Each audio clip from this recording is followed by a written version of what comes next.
start into our past. We had closed hearts. We are breaking free. It's just you and me. We might fall apart while we're running away with our hearts. Can we break free?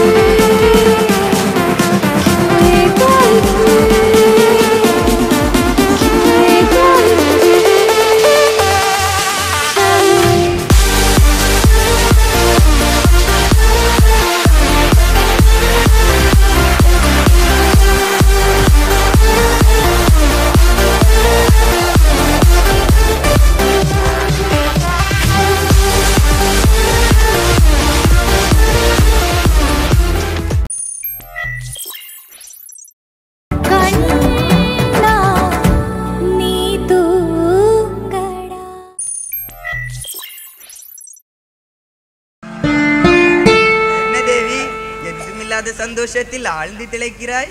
இல்லை சுவாமி, கடவுளை நம்பினோர் கைவிடப்படார் என்று சொல் நம் வாழ்க்கையில் அப்படியே பிரதிபலித்து விட்டதை நினைத்தேன். அதுதான் என் சந்தோஷமே. தேவி, எத்தனை செல்வங்கள் இருந்தாலும் குழந்தை செல்வத்திற்கு ஈடு ஏது? சுவாமி, நாம் இறைவனிடம் ஒரு குழந்தை கேட்டோம்.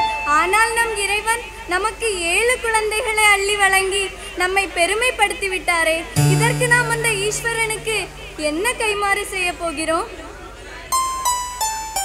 தேவி, நம் நெஞ்சில் சூது, வாது, பொறாமை போன்ற அழுக்குகள் படியாமல் எப்பொழுதும் தூய்மையாக வைத்திருந்தால் நம் நெஞ்சகமே மகேஸ்வரன் குடிகொள்ளும் கோயிலாக அமைந்துவிடும். நாம் அவர் மீது வைத்திருக்கும் நினைவை சுகந்த மலர்களாக்கி, அன்பை மஞ்சள் நீராக்கி என்றும் அவரை பூஜித்து வருவதே பரமாத்மாவுக்கு நாம் செய்யும் கைமாறாகிவிடும். அதோ பாருங்கள் சுவாமி, நாம் பெறாமல் பெற்ற மைந்தர்கள் துள்ளி குதித்து வருவதே.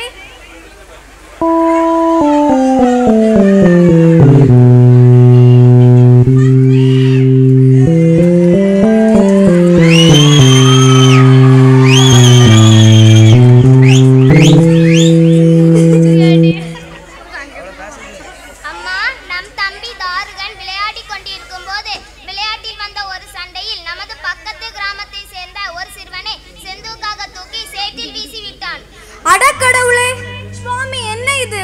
டேய் தாருகா, ஏண்டா அப்படி செய்தாய்? அம்மா, விளையாட்டில் அவன் ஜெயித்து விட்டான். என்னை தோற்கடித்த அவனை உயிரோடு உலாவ விடக்கூடாது என்றுதான் அப்படி செய்தேன். தேவி, இனி நாம் பாலகர்களை இப்படி வளரவிடக்கூடாது. மனிதனை மனிதனாக மாற்றுவது கல்வி. எனவே நாளையே நாம் இவர்களை குருகுலத்துக்கு அனுப்பி கல்வி கற்க வைக்க வேண்டும். நீ இவர்களை அழைத்துக் கொண்டு சாப்பாடு போடு. நான் உடனே குருகுலத்துக்கு சென்று குருவை பார்த்து ஒரு ஏற்பாடு செய்துவிட்டு வருகிறேன். சரி சுவாமி. நாராயணா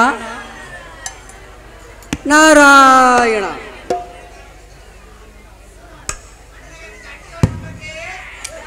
என்ன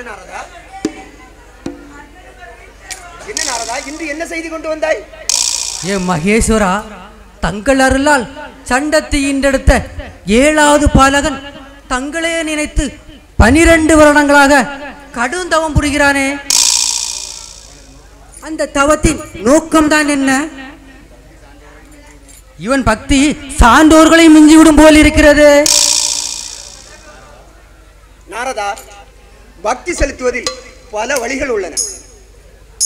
ஒருவன் தன் வீட்டில் இருந்து, பூஜை அறையில் இருந்து நான் விரும்பும் மலரினையும் நீரினையும் பயன்படுத்தி ஓம் நமச்சிவாய என்ற பஞ்சாட்சர மந்திரத்தை கூறி தியானம் செய்கிறான். இன்னொருவன் நான் வீட்டிலிருந்து அருள்பாலிக்கும் ஆலயங்களுக்கு சென்று அங்கேயே அமர்ந்து எனக்கு பணிவிடை செய்யும் அர்ச்சர்கள் மூலம் தேங்காய், பால், பழம் பொருட்களை வைத்து அர்ச்சகர்கள் மூலம் அர்ச்சனை செய்து பரவசப்படுகிறார்.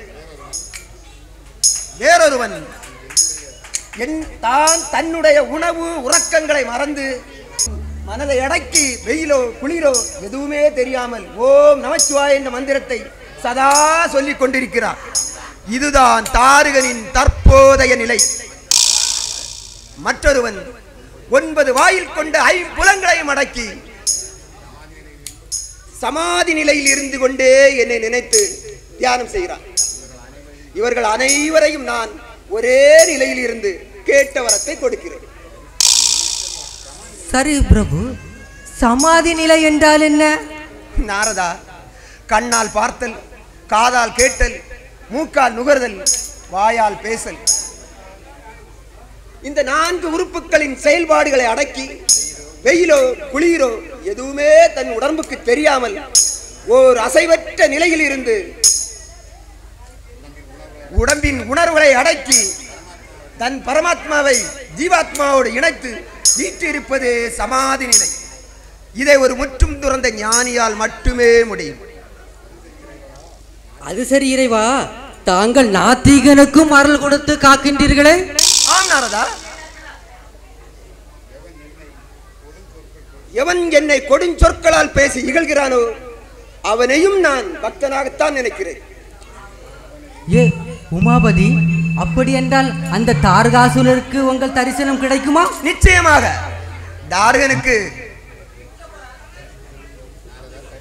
தரிசனமும் கொடுத்து அவனுக்கு கரிசனமும் காட்டத்தான் போகிறேன். அப்படியென்றால் அதற்கான நேரம் வந்துவிட்டதா?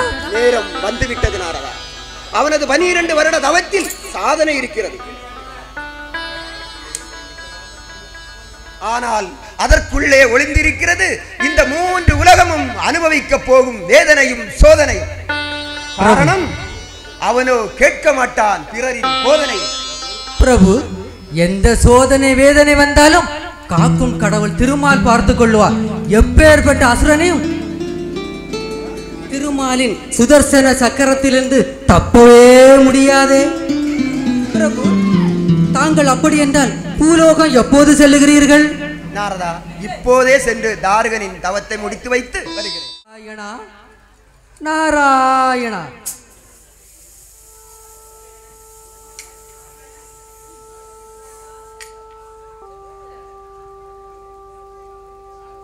நாரதா, கேசவா, கோபாலா, கோவிந்தா, வாமனா, லட்சுமி கேசா, திரிவிக்ரமா, நந்தநந்தனா, வாசுதேவா, நின் பொற்பாத கமலங்களுக்கு என் சிறந்தாழ்ந்த வணக்கங்கள்.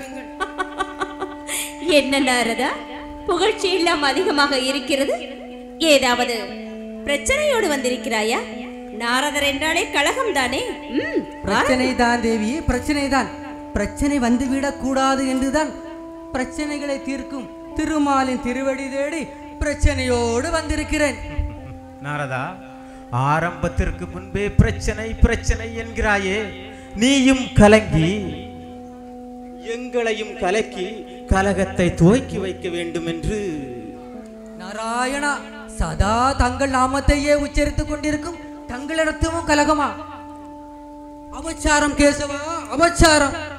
அப்படி என்றால் வேறு எங்குதான் பிரச்சனை? அதையாவது கூறு.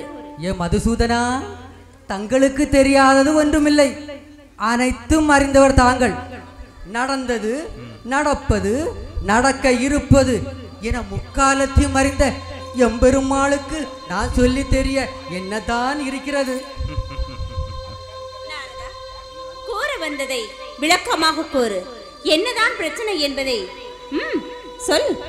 தேவி, பூலோகத்தில் வாழ்ந்து வரும் சண்டன் சண்டத்தி தம்பதிகளுக்கு வெகு காலமாக தாம் இருந்து பெற்றார்களே 7 குழந்தைகள்.